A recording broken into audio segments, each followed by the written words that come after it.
Hey guys, welcome back to the YouTube channel. I hope you guys doing absolutely fine. My name is Arun और स्वागत है आपका आज के इस वीडियो में और आज के इस पॉडकास्ट में। आज का जो कंटेंट है वो थोड़ा सा डिफरेंट रहने वाला है। कब से मैं इस चीज के प्लान कर रहा था कि कुछ ना कुछ, क्योंकि आपने YouTube पे देखा होगा कि अभी पॉडकास्ट का दौर चल रहा है, तो मैं भी प्लान कर रहा था कि अपनी चैनल पे एक पॉडकास्ट में लाऊं, कुछ अलग तरीके का कंटेंट लाऊं। तो कब से मैं ढूंढ रहा था कि कोई मेरे को टॉपिक मिले, कोई ऐसा इंसान मिले जिससे वो टॉपिक हम डिस्कस कर पाए और as a question answer format में एक पूरा पॉडकास्ट में आप लोगों के लिए लेकर आऊं। और फाइनली आज वो दिन आ चुका है। वीडियो के टाइटल और थंबनेल से आप समझ ही गए होंगे कि ये वीडियो किस रिलेटेड है और कौन इंसान आज आने वाला है हमारे साथ पॉडकास्ट में बातचीत करने के लिए। तो हाँ, ये एक नया एक्सपेरिमेंट है, तो लाइक कर दीजिए, कमेंट कीजिए और सब्सक्राइब करना तो बिल्कुल भी मत भूलिए। और नीचे कमेंट सेक्शन में मुझे बताइए जरूर कि कैसा लगा आपको ये पॉडकास्ट और क्या इस सीरीज को हमें आगे कंटिन्यू करना चाहिए या नहीं करना चाहिए। तो बस थोड़ी ही देर में हम इस पॉडकास्ट को शुरू करेंगे, तब तक आप अपना काम कर दीजिए लाइक करने का और सब्सक्राइब करने का। So yes, let's begin. और आज के हमारे जो गेस्ट है वो घर के ही मेंबर है, तो welcome to the podcast and welcome to the channel. Actually आप लोग जानते ही होंगे इसको, ये नीरल है और काफी बार वीडियो में देख लिया है, तो welcome to the podcast actually. Thank you. और आज हमारे सवालों का ये जवाब देगी, क्योंकि रियल लाइफ में तो इनके सवाल का मैं जवाब देता हूँ, तो आज मेरे पास वो एक प्लस पॉइंट है कि आज मैं बोलूंगा और आप जवाब देंगे। तो कैसा लग रहा है न्यूजीलैंड में? वेल काफी अच्छा लग रहा है यहाँ पर आके। कितना टाइम हुआ? अराउंड 3 मंथ्स हो गए। 3 मंथ्स हो गए, ओके। तो बहुत अच्छा लग रहा है। अच्छा लग रहा है, ओके। इंडिया की याद आती है? कभी कभी आ जाती है, पर इट्स ओके। इंडिया की याद आती है, स्पेशली जब कोई खाने पीने की चीज हो तब इंडिया की याद बहुत आती है। तो ये काफी लोग जो भी है वो ये फील करेंगे। तो आज का जो पॉडकास्ट है, बेसिकली जो व्यूअर्स है हमारे, वो बहुत यहाँ से देखते हैं, इंडिया से देखते हैं, तो उनका मेन क्वेश्चन होता है कि जॉब कैसे मिलती है, फील्ड रिलेटेड जॉब कैसे मिलती है, इंग्लिश कितना इन सारी चीजों में एक as a hurdle role play करता है। तो इस सारे टॉपिक के बारे में आज हम बात करेंगे इस पॉडकास्ट में। और ये मेरे यूजुअल वीडियो से थोड़ा लंबा हो सकता है, तो अगर आपको थोड़ा सा फास्ट पेस पसंद है तो इस वीडियो को 1.5x पे देखिए, तो आपको एक्सपीरियंस अच्छा लगेगा। तो अब स्टार्ट करते हैं सवालों का सिलसिला। तो आप कौन सी फील्ड में काम करते हो? अभी मैं as a senior nail technician के पोजीशन पे काम कर रही हूँ। ओके, तो आप आपकी जो फील्ड है वो रिलेटेड है आर्ट से? यस। ओके, तो ये आपकी फील्ड पहले से ही रही थी या यहाँ आके कुछ आपने चेंज किया? नहीं, इंडिया में मैं जब थी तो सेम फील्ड में काम किया है मैंने। ओके, तो मुझे एक्सपीरियंस भी अच्छा है। ओके। तो ये पहली जॉब है आपकी न्यूजीलैंड में? यस। तो आप जरा थोड़ा डिटेल में बताइए कि न्यूजीलैंड में आने से लेके ये जॉब आपने, पहली फील्ड जॉब वो कैसे ली, कौन कौन सी प्रोसीजर फॉलो किया, क्योंकि जो जर्नी है आपकी वो मैं भी बता सकता था, हम दोनों एक ही घर में रहते हैं, पर मैं एज अ क्वेश्चन आंसर इसीलिए इस फॉर्म को कर रहा हूँ कि लोगों को ज्यादा इंटरेस्ट पड़े। तो लोगों को आप बताइए। तो मैं इंडिया से यहाँ पर आई, उसके बाद 1 महीने तक तो मैंने फुली आराम किया। यहाँ पर आकर सब देखा, लोगों कैसे बात करते हैं, हाँ। तो वो सब देखा, यहाँ का कल्चर कैसा है सब। और उसके बाद हमने ट्राई किया कि अभी कहीं किसी जगह ट्राई करते हैं जॉब के लिए, अप्लाई करते हैं। तो पहले तो सीवी बनाया, और सीवी यहाँ पे जो है हमें जो न्यूजीलैंड की स्टाइल के हिसाब से चाहिए। हाँ। तो इस एक पॉइंट के बारे में मैं बिटवीन द पॉडकास्ट बात करता हूँ कि न्यूजीलैंड में अगर आप किसी एम्प्लॉयर के पास जॉब के लिए अप्लाई करते हो तो वो मांगते हैं न्यूजीलैंड स्टाइल सीवी। तो आई थिंक मैंने आपको मदद की थी उस career.org वेबसाइट से सीवी बनाने में, तो इनको मैंने हेल्प की थी। इस पे एक डेडिकेटेड वीडियो मैंने बनाई थी कि न्यूजीलैंड का सीवी कैसे बनाते हैं। अगर वो आपने नहीं देखा तो नीचे डिस्क्रिप्शन बॉक्स में मैं लिंक दे दूंगा। तो उसी फर्स्ट स्टेप को आपने फॉलो किया था? ओके, नेक्स्ट स्टेप आपने क्या किया? जैसे आपका सीवी बन गया तो मतलब आप प्लान ऑफ एक्शन क्या था? तो पहले तो ये था कि जब कहीं पर भी जॉब मिल जाए, क्योंकि यहाँ का कोई एक्सपीरियंस नहीं था, तो सबका यही होता है कि यहाँ पर आके पहले एक्सपीरियंस गेन करना है। ठीक है, तो कहीं पर भी जॉब लग जाए। तो मैंने बहुत लाइक 4-5 जगह पे सीवी भेजा था और वैकेंसीज देखी थी कि कहाँ पर अवेलेबल है। और यहाँ पर एक एप्लीकेशन है सिक करके, तो वहाँ पर मुझे एज ए नेल टेक्नीशियन की भी पोजीशन देखने को मिली थी। तो आपने वहाँ पे अप्लाई किया? वहाँ पर भी मैंने अप्लाई किया था। तो कैसा रहा एप्लीकेशन से इंटरव्यू कॉल आने तक की जर्नी, लाइक कम्युनिकेशन, वेबसाइट आपको कैसी लगी? पहले तो आंसर आया ही नहीं था, 15 दिन तक वेट किया कि कहीं से आंसर आ जाए, लेकिन नहीं आया। 1-2 जगह और फूड इंडस्ट्री में से आंसर आया था, लेकिन पहली प्रायोरिटी ये थी कि फील्ड जॉब मिल जाए। तो वेट किया थोड़ा, तो आ गया। सडनली एक दिन आया मेल और मैंने देखा कि उन्होंने टाइम मेंशन किया था कि ओके हम आपके साथ इंटरव्यू के लिए तैयार हैं। Okay, that's nice, that's very nice. क्योंकि हर एक इंसान जो यहाँ आता है वो दिल में ख्वाहिश लेके आता है कि उसको फील्ड जॉब मिले, लेकिन एक दूसरी साइड ऑफ न्यूजीलैंड ये है कि यहाँ पे लोकल एक्सपीरियंस को काफी ज्यादा इम्पोर्टेंस देते हैं। तो एज अ स्टूडेंट अभी देखो, मेरा जो फील्ड है मैं उससे एकदम अपोजिट फील्ड में काम करता हूँ, क्योंकि मेरे पास यहाँ पे न्यूजीलैंड का एक्सपीरियंस नहीं है। तो आपको ये बेनिफिट है कि आपने इंडिया का एक्सपीरियंस था और लकीली आपको उसी फील्ड में यहाँ पे जॉब मिल गई। ओके, तो अभी आप शॉर्ट में मेरे को बताओ कि इंटरव्यू का जो प्रोसेस था, जो सीन था, इंटरव्यू का सीन कैसा रहा? पहले तो मेरी इंग्लिश इतनी अच्छी नहीं है, तो मुझे बहुत डर लग रहा था कि मेरा इंटरव्यू कैसा जाएगा, मैं बात क्या करूंगी, क्योंकि सबको होता है। और ये मेरी लाइफ का पहला इंटरव्यू था। मैंने कभी कोई इंटरव्यू नहीं दिया, तो मुझे पता ही नहीं था कि इंटरव्यू में एग्जैक्टली होता क्या है। तो मैंने देखा कि वहां पर गई और बैठी थोड़ी देर। मेरे जो ऑनर थे वो थोड़ा लेट थे, तो जब वो ऐसे एंटर कर रहे थे तो मुझे जैसे एंजाइटी बढ़ रही थी कि क्या होगा। फिर वो आए, बातचीत की थोड़ी, तो फिर उन्होंने मुझे बहुत कंफर्टेबल फील करवाया कि टेंशन, मतलब मैंने उनको स्टार्टिंग में बोल दिया था कि मेरा इंग्लिश अच्छा नहीं है। तो उन्होंने बोला कोई बात नहीं, यहाँ पर जो सब आते हैं सबका इंग्लिश कुछ ना स्टार्टिंग फेज में सबकी लैंग्वेज अलग होती है, तो उसकी कोई टेंशन नहीं है। मैं पूरी ट्राई करूंगी, तुम मुझे समझो, मैं तुम्हें समझूं। और पूरा वो इंटरव्यू प्रोसेस शुरू हुआ। मेरा इंटरव्यू करीबन 1.5 घंटे तक चला था। उसमें दोनों लंबा टाइम लिया इंटरव्यू में। 15-20 मिनट तक बात की थी, और उसके बाद प्रैक्टिकल, जो मेरी फील्ड में प्रैक्टिकल बहुत इम्पोर्टेंट है, तो वो करवाया उन्होंने कि कुछ चीजें करवाई जो उसको समझ में आए। लाइक इस फील्ड में जो कोई होगा उसको समझ में आ जाएगा कि ये करे, ओके ठीक है। Okay, like practical interview based of. Yes, वो भी इम्पोर्टेंट है, क्योंकि देखो आईटी फील्ड का जो लोग होते हैं उनका इंटरव्यू अलग तरीके से होता है। उनका जो टेक्निकल नॉलेज है वो स्किल्स चेक करनी होती है। आप आर्ट से रिलेटेड है, फील्ड आपकी आर्ट की है, तो वो आपको लाइव, जैसे आपने बोला नेल टेक्नीशियन, तो नेल पे कुछ आर्ट कराएंगे तो उसी से असेस करेंगे।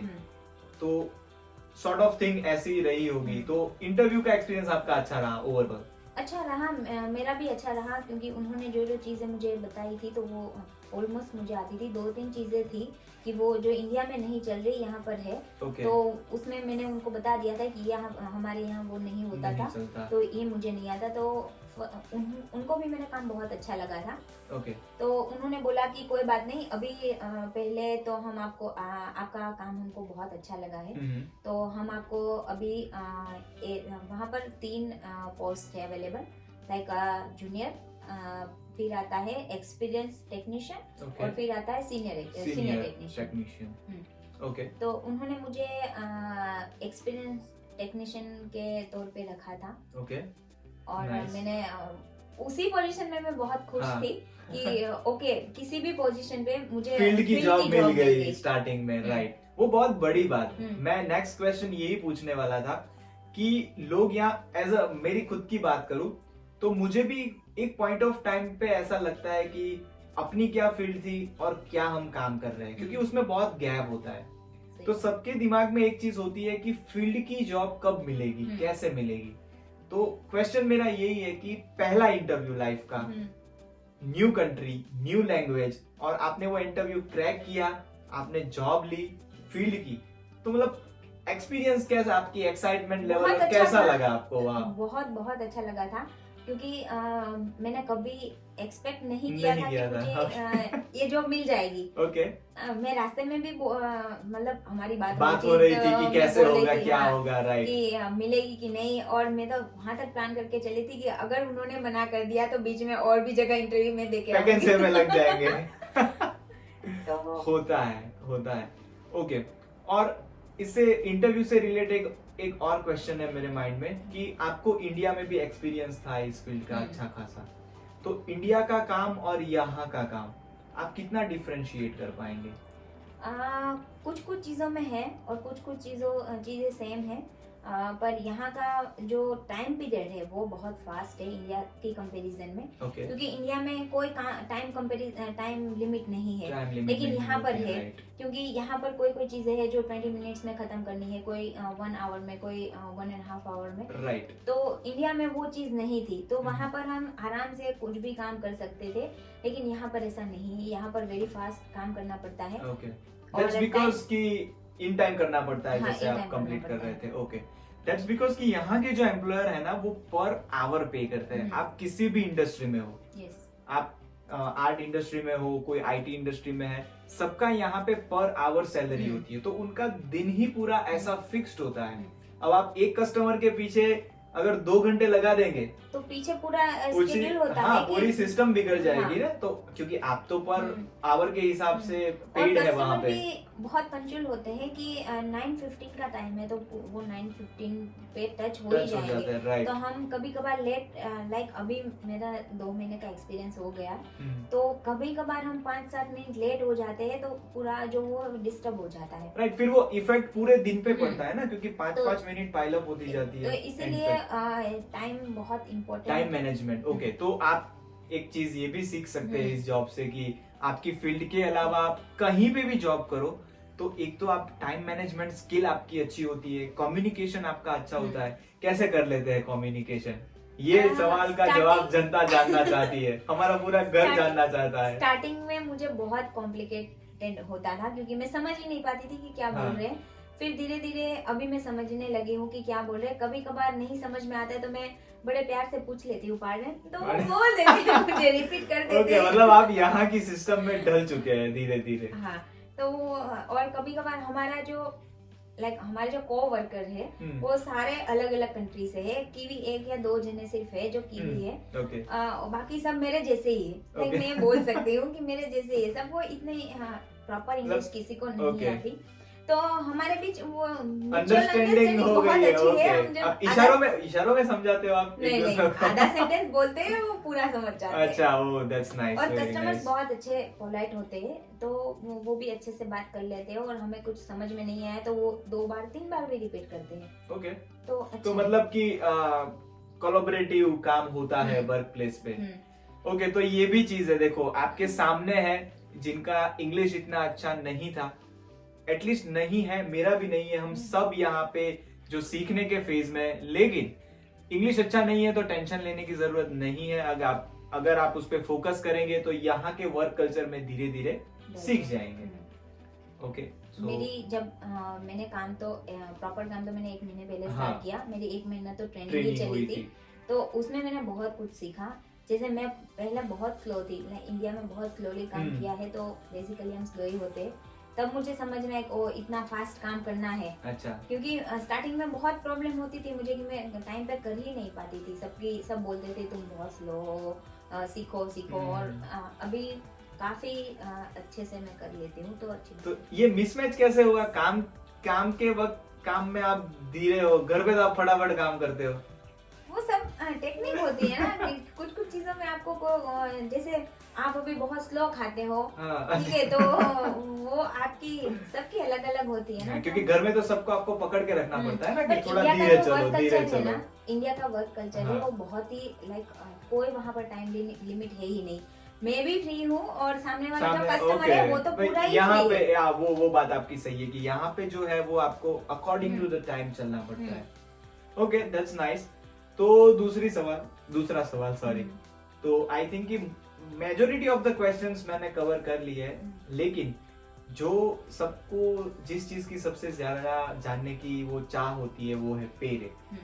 आई नो न्यूजीलैंड में यहाँ पे किसी को सैलरी पूछना अच्छी बात नहीं है, लेकिन जो व्यूअर्स है वो उनकी क्लैरिटी के लिए कि अगर आप कंफर्टेबल हैं और आप बता पाए आप किस पे रेट पे हो, तो उनको अंडरस्टैंडिंग लगे कि फील्ड जॉब की क्या वैल्यू है, आर्ट की क्या वैल्यू है। क्योंकि एज यू नो कि न्यूजीलैंड में मिनिमम जो रेट है वो 22.70 है पर आवर। तो अगर आप कंफर्टेबल है तो बताइए हमारी जनता को, हमारे दर्शकों को कि आपकी जो ये पहली जॉब है वो आप किस पे रेट पे हो। यहाँ पर हमारा जो स्टूडियो है एज अ जूनियर आर्टिस्ट आप काम करते हैं तो 24 है पर आवर। ओके। एंड मुझे जो हुआ था कि मैं जब उन्होंने मुझे जब मेरा इंटरव्यू हुआ, हाँ एक्सपीरियंस टेक्नीशियन एज तो उन्होंने मुझे 26 ऑफर किया था मेरे इंटरव्यू में। और उन्होंने बोला था कि अगर आप अच्छा कर लेते हो तो हम आपको एक पोजीशन और एक्सटेंड कर देंगे। तो तब जब मैंने मेरा एक्चुअल काम करने का टाइम आया तो उनका मेल आया ऐसे कि ओके आपका बहुत अच्छा परफॉर्मेंस है तो हम आपको as a senior technician hire करते हैं। okay. तो अभी मेरा करंटली जो है रेट वो पे रेट 28 है। That's nice, 28। तो अच्छा तो लगा होगा आपको, बहुत अच्छा लगा होगा। हाँ बहुत अच्छा लगा ना। जब मैंने स्टार्टिंग में वो फ्री में जो ट्रेनिंग की, हाँ। तब मुझे लगा था और सब काफी लोग बोल रहे थे कि यहाँ पर जो ट्रेनिंग होती है वो मोस्ट ऑफ पेड होती है। हाँ। पर हमारी जो फील्ड है उसमें ज्यादातर पेड नहीं होती और होती है पर कुछ लाइक 1 वीक का हो 2 वीक का हो तो फिर वो पेड होती है। लेकिन मैंने जो की वो अराउंड 1 मंथ तक किया था।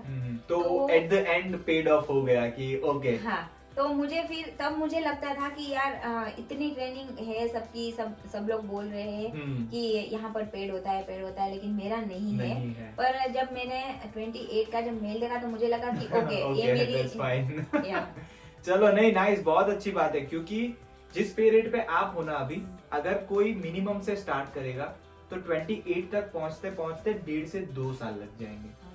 कि मुझे पता है, मुझे जब 22.70 ऑफर हुआ था ना फर्स्ट जॉब में, फिर भी मैं इतना खुश था कि मिनिमम पे मिल गई लेकिन जॉब मिल गई।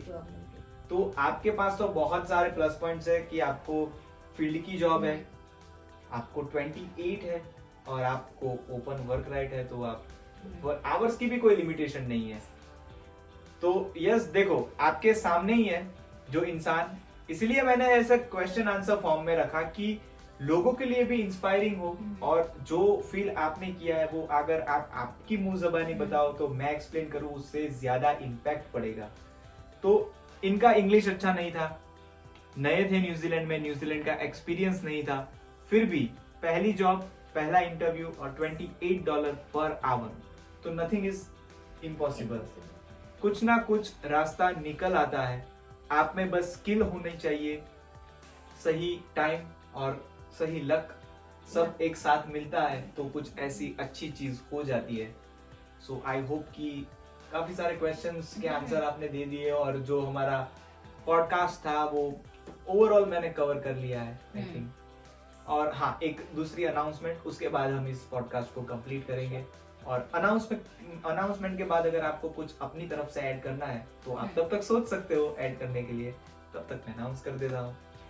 सो यस, ये पॉडकास्ट वाला तो एक नई चीज है जो हम स्टार्ट कर रहे हैं। और एक दूसरी चीज मैं नई स्टार्ट कर रहा हूँ कि आप लोग जो कमेंट्स नीचे कमेंट सेक्शन में जो कमेंट करते हो ना, उसमें से मैं रिलेवेंट कमेंट उठाऊंगा और उसका शॉर्ट बनाऊंगा। यूट्यूब पे जो शॉर्ट फॉर्मेट चलते हैं ना शॉर्ट्स, तो वो शॉर्ट्स बनाऊंगा और आपकी क्वेरी का आंसर करूंगा। तो उसके नीचे भी आप कमेंट पूछ सकते हो ताकि ना सिर्फ जिसने कमेंट पूछा है उन तक आंसर जाए, लेकिन काफी और लोगों को भी नए नए क्वेश्चन और उसके आंसर न्यूजीलैंड से रिलेटेड मिलते जाए। तो आप यहाँ पे कमेंट कीजिए, वहां पे कमेंट कीजिए। इस इंफॉर्मेशन देने के पीछे वजह थी कि मैंने अपना एक बिजनेस नंबर शेयर किया था वीडियो में, तो इंडिया से लोग उस नंबर पे क्वेरी पूछते हैं, मैसेज करते हैं, फोन करते हैं। तो प्लीज ये मेरी रिक्वेस्ट है, वो नंबर मेरा नहीं है, वो मेरे भाई के पास रहता है, वो बिजनेस नंबर है। तो स्टडी और न्यूजीलैंड से रिलेटेड जो भी क्वेरी है आप उस पर बिल्कुल भी मैसेज या फोन मत कीजिए। ये कमेंट सेक्शन आपके लिए खुला है, यहाँ पे कमेंट कीजिए, मैं उसका आंसर जरूर करूंगा। कुछ ऐड करना है तब तक, कुछ दिमाग में आया या फिर ऑल कवर्ड हो गया है? ऑलमोस्ट तो हो गया है, ऑलमोस्ट हो गया नहीं। आपके साइड से कुछ हो तो? नहीं, मेरे साइड से जो सारे क्वेश्चंस थे वो कंप्लीट हो गए। क्लोज करते हैं इस पॉडकास्ट को। कैसा लगा? अच्छा लगा? बहुत अच्छा था। ओके, सो आई होप कि ये पॉडकास्ट आपको भी इतना ही अच्छा लगा होगा। अगर अच्छा लगा है तो लाइक कर देना, सब्सक्राइब करना बिल्कुल भी मत नहीं भूलना है। 9000 तक हम पहुंच गए। जैसे ही 10,000 होंगे हम आएंगे लाइव यूट्यूब वीडियो पे, जहां आपके सवाल होंगे, मेरे जवाब होंगे। तो जल्दी से 10,000 कर दीजिए, शेयर कीजिए इस वीडियो को। जो न्यूजीलैंड आने वाला है, जो आपके पहचान वाला है, तो ऐसे जिसको भी पॉडकास्ट पसंद है उनको शेयर कीजिए। तो मिलते हैं फिर किसी दिन ऐसे ही वीडियो में, ऐसे ही पॉडकास्ट में। Till then bye bye, see you, thank you very much for watching this video. My name is Arun और thank you very much for आपने अपॉइंटमेंट दी और बिजी शेड्यूल से टाइम निकाल के मेरे पॉडकास्ट में आए। So let's wrap up. Bye. Okay, bye.